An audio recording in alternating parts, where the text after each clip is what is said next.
Beach style fish fry தவாவில் ஒட்டாமல் மசாலா உதிராமல் எப்படி பண்ணலான்னு பார்க்கலாமா?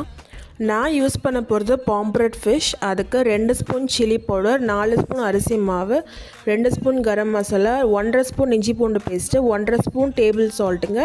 லெமன் வந்து optional, if you want you can add. சரிங்களா? மசாலா பேஸ்ட் ப்ரிப்பேர் பண்ண ஒரு 1/4 டம்ளர் தண்ணி போதுங்க. அப்பப்போ லைட்டாக ஊற்றிக்கோங்க, ரொம்ப வேண்டாம். அப்போ தான் அந்த திக் பேஸ்ட் நல்லாவே ஷேப்பாக கிடைக்குங்க. இப்போ நம்ம ப்ரிப்பேர் பண்ண மசாலா எடுத்து நல்லா ஃபிஷ் மேலே நல்லா தடவி விட்டுக்கலாங்க. கல் நல்லா சூடாக காய்ஞ்ச உடனே ஒரு 4 ஸ்பூன் எண்ணெய் விட்டு நல்லா 2 ஃபிஷ் நல்லா ஆட் பண்ணிக்கோங்க. ஆட் பண்ண உடனே சிம்மில் வச்சுருங்க. சிம்மில் வச்சுட்டு நல்லா மேலே வந்து கொஞ்சம் எண்ணெய் அப்படியே பரப்பி விட்டுருங்க. ஃபிஷ் வேக 1.5 நிமிஷமாவது ஆகுங்க. அப்புறமா நீங்கள் திருப்பி போடுங்க, இல்லைன்னா கிழிஞ்சு போயிடும் தோல் நல்லாவே. அப்புறம் நீங்கள் திருப்பி போட்ட உடனே ஃபுல் ஃப்ளேம் வச்சுக்கோங்க. அப்போ நல்லா முறுமுறுப்பு அதிகமாக வருங்க. That's all. தேங்க்ஸ் ஃபார் வாட்சிங்.